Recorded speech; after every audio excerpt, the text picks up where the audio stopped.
This happened when I was 28. I'm a dental hygienist. I'd been at the same practice for about 4 years. We worked normal hours, weekday shifts, nothing weird. The kind of job where you know everyone's coffee order by name. My routine outside work was just as boring. Tuesdays and Thursdays I went grocery shopping after my shift. Same store. Same time. I'd been doing it for 2 years before any of this started. I parked in the same spot too, third one in from the car corral, just past the loading dock. It was always empty. I never had to circle. The street lights didn't quite reach that corner, but I never thought about it. I lived with my boyfriend Mark. He was a good guy. Patient with me. The kind of person who'd ask if you were okay and actually wait for the answer. We had 2 cats. We were saving for a house. Life was as ordinary as it gets. I'm telling you all this so you understand. Nothing about my life was supposed to attract attention. I wasn't doing anything dangerous. I wasn't going anywhere risky. I was a person who went to work, came home, and got groceries on Tuesdays and Thursdays. That routine, I learned later, is exactly the kind of thing somebody with the wrong intentions waits to learn about you. It started on a Tuesday in mid-October. I was loading bags into my trunk when a silver sedan pulled into the row behind mine. Engine running. Lights off. I couldn't see the driver clearly through the tinted windows, but I could see the shape of someone leaning forward. Watching. I told myself I was being paranoid. I got into my car and I drove home. 2 days later, on the Thursday, I parked in my usual spot. As I was loading the last bag into my trunk, I caught a flash of light from behind the dumpster. Reflective. Like glass catching the angle of a street lamp. I looked up. It was already gone. The dumpster was just a dumpster. I closed my trunk. I drove home. I told Mark about both things over dinner that weekend. The car. The flash of light. He asked me reasonable questions. Was the car still there when I left? Did anyone follow me out of the lot? Did the flash come from the dumpster or behind it? I didn't have answers to most of them. I felt kind of stupid for not paying more attention. He told me he didn't think it was nothing. But he also didn't think it was something I needed to call the police about. He suggested I park in a different spot the next week, just to be careful and see if anything changed. I appreciated that he took it seriously. Honestly though, I was already minimizing it in my own head. The silver sedan could have been a guy waiting for his wife. The flash could have been a Coke can on top of the dumpster catching a headlight. I'd been working long shifts. By Sunday, the whole thing felt thin enough to laugh at. By the following Tuesday, I'd basically talked myself out of caring. I didn't want to have the argument with myself anymore. But I parked one row over. I told Mark I was being smart. The truth was I was hedging. I wanted to see if anything happened. The first thing I noticed was that my usual spot was empty when I pulled in. It had been empty every Tuesday and Thursday for 2 years. That part was normal. What wasn't normal was that the silver sedan from 2 weeks earlier was parked in the row behind it. Same position. Engine running again. Lights off again. I sat in my car for almost 5 minutes before I went inside. When I came back out 40 minutes later, the silver sedan was gone. My usual spot was still empty. The second thing I noticed was on the way home. I take a left out of the Stop and Shop parking lot, then a right at the second light, then a long straight stretch through a residential area before I hit my apartment complex. I'm aware of cars behind me on that stretch because I drive it twice a week and there's almost never traffic past 9. There was a silver sedan 3 cars back from me for the entire residential stretch. When I turned into my complex, it kept going. I memorized as much of the plate as I could in the rear view before it passed under a street light. The third thing was the photo. I went back to the Stop and Shop the next morning, on my day off, in broad daylight, with my phone in my hand. I walked over to the dumpster like I was just doing routine errands. I bent down and looked behind it from the side closest to the loading dock. There was a small black plastic camera mounted to the back of the dumpster. Electrical tape and zip ties. The lens pointing through a gap in the metal toward the parking spaces. Toward my parking space. The recording light was off, but I could see the angle. I took a photograph. I called the police from my car, with the doors locked, before I drove away. The officer who came to my apartment that afternoon was Detective Halloran. The look on his face when I showed him the photograph told me everything I needed to know about how this was going to go. He asked me to sit down. He asked me how long I'd been parking in that spot. He asked me what time I usually arrived and what time I usually left. He took notes in a small flip notebook the entire time. When I told him about the silver sedan, he stopped writing for a second and looked at me. He asked me if the partial plate I'd memorized started with the letter K and ended in the number 7. I said yes. He told me they had identified a suspect that morning. He told me there was a lot more behind that dumpster than just one camera. The Stop and Shop's loss prevention team had reviewed their security footage at the request of the police. Over the course of about 3 weeks, they had pieced together a man in a silver sedan. He'd been arriving at the lot roughly 40 minutes before I did, parking in different spots, sitting in his car, and leaving roughly 40 minutes after I did. Every Tuesday. Every Thursday. He had positioned and repositioned the camera behind the dumpster 3 different times. He had photographs on his phone. The police told me later there were over 200 of them, going back nearly 4 months. His name was Daniel.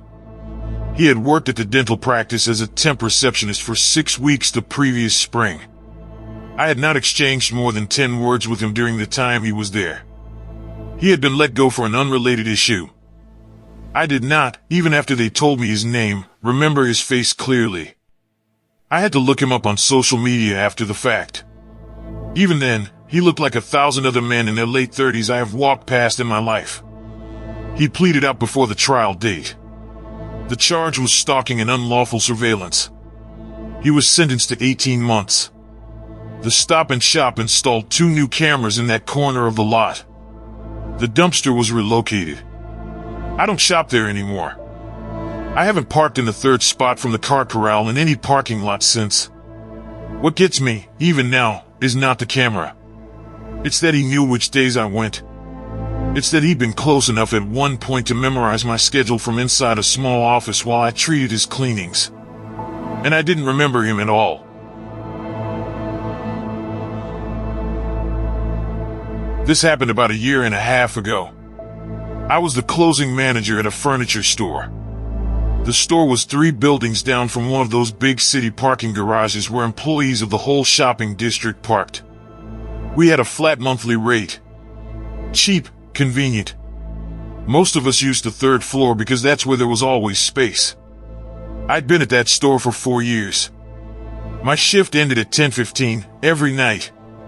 By the time I walked across the street and got to my car, it was usually around 10:30. Same routine. 5 days a week. The 3rd floor wasn't well lit. The lighting in that corner had been spotty for as long as I'd worked there, and nobody from building maintenance ever fixed it. There's a feeling you get walking to your car at night in a parking garage. The air feels different. The sound feels different. You can't really explain it. But anyone who's done it gets it. I'd been working that schedule long enough that I usually didn't notice anymore. Until that Wednesday in late November. The first thing I noticed was that the entire 3rd floor was empty. 2 cars total. Mine, in the corner where I always parked. And another one I didn't recognize, parked nose out in the spot directly next to mine. The second thing I noticed was the man crouched between them. His back was to me. He was wearing a dark hoodie. He wasn't bent over, not tying a shoe, not fishing for keys he dropped. He was crouched in a way that put his head below the height of the car windows but kept his feet braced against the floor. His hands were in his pockets or under his jacket. I couldn't tell which from the angle. The position was deliberate. The kind of position you don't end up in by accident. I told myself, in that exact moment, that he was probably looking for something he dropped. A wallet that fell out of his pocket. A phone that had slid under the car. There are reasons a person is crouched between two parked cars at 10:30 at night that don't involve them waiting for somebody. I told myself that. And I kept walking. Partly because I had already been walking for about 15 seconds and turning around suddenly would have looked weird. Partly because I could hear my own footsteps echoing in the garage and I knew that whoever this was had heard them too. He didn't look up. He didn't move. He didn't say anything. He stayed exactly the way I had first seen him. That should have been the end of my walk. I should have gone right past him to my car. The fact that I didn't is the part of this story I've spent the most time replaying. Because if I'd kept walking, none of what came after would have happened. And I don't know whether that would have been better or worse. What I did instead was I stopped about 10 feet short of the car and pretended to look at my phone. I don't know why. I think I was trying to give myself a reason to be there without committing to walking past him. It's the kind of thing that makes sense in the moment and makes no sense at all afterwards. I held my phone up. I tapped it. I scrolled something. The whole time I was watching him in the reflection of the screen, because the screen was angled enough that I could see the row of cars behind me even though I was facing forward. He didn't move. For about 30 seconds he didn't move at all. And then, very slowly, he shifted his weight from one foot to the other. He turned his head about a quarter of an inch in my direction. He didn't look at me directly. He looked at where my feet were on the floor, like he was confirming I was still there. And then he went still again. I started walking backwards. Just slowly. One step, then another, with the phone still in my hand. I felt ridiculous doing it, like a kid pretending not to be scared in a movie. The garage was completely silent except for the sound of my shoes on the concrete. As soon as I'd backed up enough that the corner of the row would block his line of sight to me, I turned and ran. I ran down the staircase to the second floor, and then to the first, and then out the entrance and across the street to the security desk in the lobby of the office building next door. I knew there was a guard on duty until 11. The guard called the garage's own security. They sent 2 officers up to the 3rd floor. By the time they got there, the dark sedan was gone. The man was gone. There was nothing where he'd been crouched. No wallet, no phone, no anything. The garage cameras showed him. That part one know for certain. I asked to see the footage the next morning when I came in to give my statement, and the security supervisor walked me through it. There was a clear shot of the dark sedan pulling onto the 3rd floor at 9:52 in the evening. The driver got out. He was wearing the dark hoodie. He pulled it up over his head before he even closed the door. He walked directly to the spot beside my car. He looked around once. He crouched between the 2 vehicles. He stayed crouched for 43 minutes. The cameras lost his face the entire time because of the hoodie and the angle. Nobody could identify him. The plate on the sedan came back to a stolen vehicle that had been reported the same morning. The car was found abandoned in a different city 2 days later. The police took my statement and they told me they'd file the report and they'd let me know if anything turned up. Nothing ever did. The detective who called me back about a week later was direct about it. She said that without a face on the cameras, without a positive ID on the driver, and without an actual physical incident, meaning he hadn't touched me, hadn't said anything, hadn't even been seen by me clearly enough to describe, there wasn't much they could pursue. She said it was likely a robbery setup that I had unintentionally interrupted by pretending to look at my phone. But she also said she didn't have proof of intent. She said it could have been somebody else entirely. I asked her what she meant by that. She paused for a second. Then she said that when somebody crouches like that, in a stolen car, at the exact corner where one specific employee parks every single closing shift, sometimes the simpler explanation is that they were waiting for that specific employee. But she said she couldn't put that in a report. She said that wasn't evidence. That was a guess. I asked my employer to switch me to opening shifts after that. They did. I park on the 2nd floor now, near the elevator, in a spot you can see from the entrance. I haven't been back to the 3rd floor in 19 months. I sometimes wonder whether the man in the hoodie was waiting for somebody else and I just happened to walk into the wrong corner at the wrong time. I tell myself that's the most likely explanation. The thing is, I'd been parking in that same spot for 4 years. And the only person who ever spent any time on that floor at 10:30 at night was me. This happened about 4 years ago. I was 35. I worked as an accountant.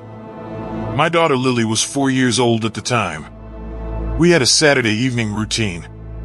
I'd take Lily with me to the Target near our house, do the week's grocery run, and we'd be back home in time for her bedtime. I picked the timing intentionally over the years. After 7, the lines were short. The parking lot would be 2/3 full when we got there and would empty out gradually as we shopped. I knew the layout of that parking lot the way you know the layout of your own apartment. Same row most weeks. Same way of loading the trunk. You learn to balance the paper towels on top of the eggs without thinking about it. That's what I keep coming back to when I think about that night. The ordinary, stupid familiarity of it.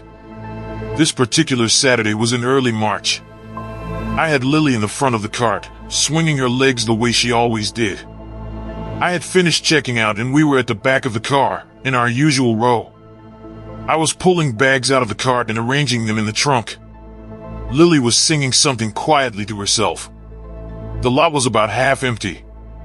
Nothing about the night was different from any other Saturday. That's when the man walked up. He looked, at first glance, like somebody's uncle. Late 40s, heavy set, beard more gray than brown. Blue windbreaker. He stopped about 4 feet from my cart and asked me, in the same tone you'd ask someone for directions to the highway, where the nearest hospital was. I told him there was a Hartford Healthcare urgent care 3 miles east. He thanked me. He stayed where he was. That was the first thing that registered. He didn't walk away. He just stayed standing there, hands in the pockets of his windbreaker. And he started looking at my daughter. Not at me. At Lily. I asked him, as casually as I could, if there was something else he needed help with. I shifted my body so that I was between him and the cart. He smiled. He told me his car wouldn't start and that he'd been waiting for AAA for over an hour. He gestured vaguely toward the row behind us, toward a dark gray pickup truck that I couldn't see clearly because of the angle. He said his phone was almost dead. He asked if he could sit in my passenger seat for a few minutes to charge it. I told him no. I said it without thinking and without softening it. I said it the way you say no to a stranger who's trying to push past a line you didn't know was about to be drawn. He didn't react to it the way a normal person reacts to being told no by a stranger. He didn't apologize. He didn't back away. He didn't try a different angle. He just kept smiling at Lily, like the conversation he was having with me wasn't the actual conversation he was having. I told him my husband was already in the car waiting for us. I gestured in the general direction of the driver's seat, even though my driver's seat was empty and the car next to me had nobody in it either. Even saying it, I could hear how thin a lie it was. He stepped forward. The whole thing took maybe 4 seconds. I know that because I've replayed it in my head enough times to count. But it didn't feel like 4 seconds. He stepped forward and he reached past me, fast, and he grabbed Lily under both arms like he was lifting her out of the cart. I had one hand on the trunk and one hand on the bag of paper towels. The only thing I did right was that I let go of both of them at the same time and I grabbed Lily's right arm with both of my hands. I am not a strong person. I've never been in a fight. I don't even know how to throw a punch properly. But I knew, in a way I've never known anything else before or since, that if I let go of her arm she was going to be gone. So I didn't let go. I pulled. He pulled. Lily was screaming, and I was screaming, and he was making a sound that wasn't words, just a low grunt of effort. The cart was rolling between us. I remember kicking out at his shins because that was the only part of him I could reach. I kicked like a 5-year-old. I know I kicked like a 5-year-old. I kicked him 3 times before he flinched. He was so much bigger than I was that the kicks barely registered. But the third one hit something, a knee, I think, and his grip slipped enough that I could yank her hard. Her shoulder came out of his hands and she came down into my chest. I turned and I ran. I ran with her wrapped around me, screaming, into the Target. Through the automatic doors. Past the cart corral. Past the registers. All the way to the customer service desk, where 2 employees were already moving toward me because they had heard the screaming from the parking lot. The store called 911 immediately. The store manager locked the front entrance from the inside, which is something I didn't know they could do until that night. Within 4 minutes there were 3 police cruisers in the parking lot. The man was already gone. The dark gray pickup was already gone. But what I gave the responding officer the second she sat down with me in the manager's office, was the license plate. I had memorized the first 3 letters and the last 2 numbers as he was walking up to me. That's something I had read in a parenting magazine years before. I'd practiced doing it whenever a stranger approached me in a parking lot. It had become a small private habit I had stopped thinking about. I gave the officer the partial. I described the windbreaker, the beard, the build, the way he'd smiled at Lily. They identified him within 48 hours.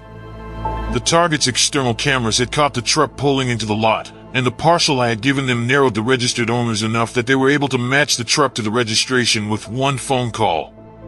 He was 46.